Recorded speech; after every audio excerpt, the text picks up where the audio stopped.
안녕하십니까. 국회부의장 신대철입니다. 성명 하나 발표하겠습니다. 제목은 북한 비핵화인가 한반도 비핵화인가입니다. 비핵화라는 단어에 모두가 들떠 있습니다. 그러나 이 비핵화가 과연 북한의 비핵화를 말하는 것인지 아니면 다른 뜻인지 면밀히 살펴봐야 합니다. 지난 6일 정의용 특사는 6기항의 방북 결과 발표문을 내놓았는데 그중 비핵화가 명시된 것은 제3항입니다.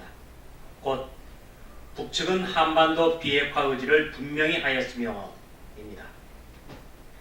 비핵화는 비핵화이되 북한의 비핵화가 아니라 한반도의 비핵화인 것입니다. 이것은 북한이 그동안 줄기차게 주장해온 조선반도의 비핵지대화와 같은 말입니다.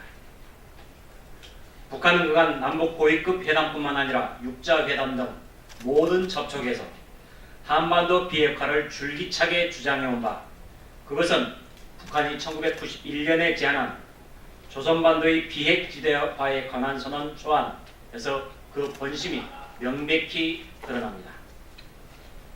이 선언에서 북한은 핵무기의 시험, 생산, 반입, 소유, 사용의 금지는 물론 핵무기를 적재했거나 적재했을 수 있는 비행기나 함선들의 영공 또는 영해 통과, 착륙 및 기항의 금지는 물론이고 해구산을 제공받는 그 어떤 협약도 다른 나라와 체결하지 않는다를 비롯해 조선반도의 남쪽에 있는 미국의 핵무기와 미군을 철수시키는 것을 말하고 있습니다.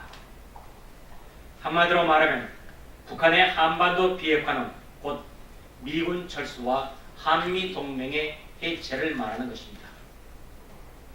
정의용 특사가 이 같은 차이를 알고도 한반도 비핵화라는 6기항을 발표했는지 여부는 모르겠으나 우리나라가 이 같은 북한의 한반도 비핵화를 수용할 수 없음은 너무도 명백합니다.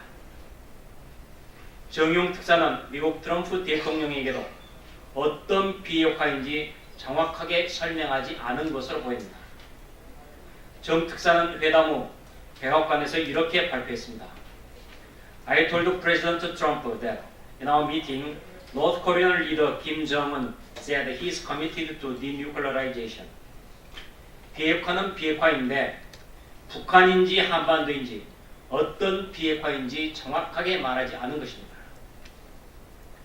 트럼프 대통령은 당연히 북한의 비핵화를 말하는 것으로 알아듣고 즉석에서 김정은을 만나겠다고 결정한 것이 아닌가 싶습니다.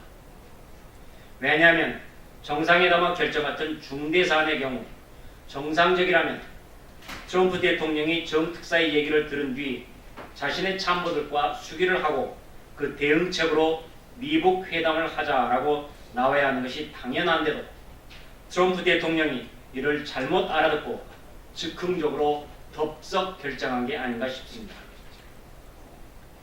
이것은 샌더스 백악관 대변인이 다음날 트럼프 대통령은 북한에 의한 구체적인 조치와 구체적인 행동을 보지 않고는 그런 만남을 하지 않을 것이다 라고 말한 바 트럼프 대통령이 뒤늦게 정확한 내용을 파악하고 이같이 브레이크를 건 것이 아닌가 싶습니다.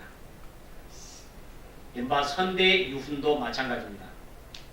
김일성에서부터 시작되어 김정일에 이르는 북한의 비핵화 입장은 이른바 조선반도의 비핵지대화에서 전혀 변한 게 없습니다. 여기 바꾸겠습니다. 김일성에서부터 시작되어 김정은에 이르는 북한의 비핵화 입장은 이른바 조선반도의 비핵지대화에서 전혀 변한 게 없습니다. 비핵화라는 단어에 현혹되어 북한의 비핵화를 말한 것으로 희망 섞인 해석을 한 것은 아닌지 우리는 국가의 명운을 가르는 일 앞에 냉철해질 필요가 있습니다. 이상입니다. 감사합니다.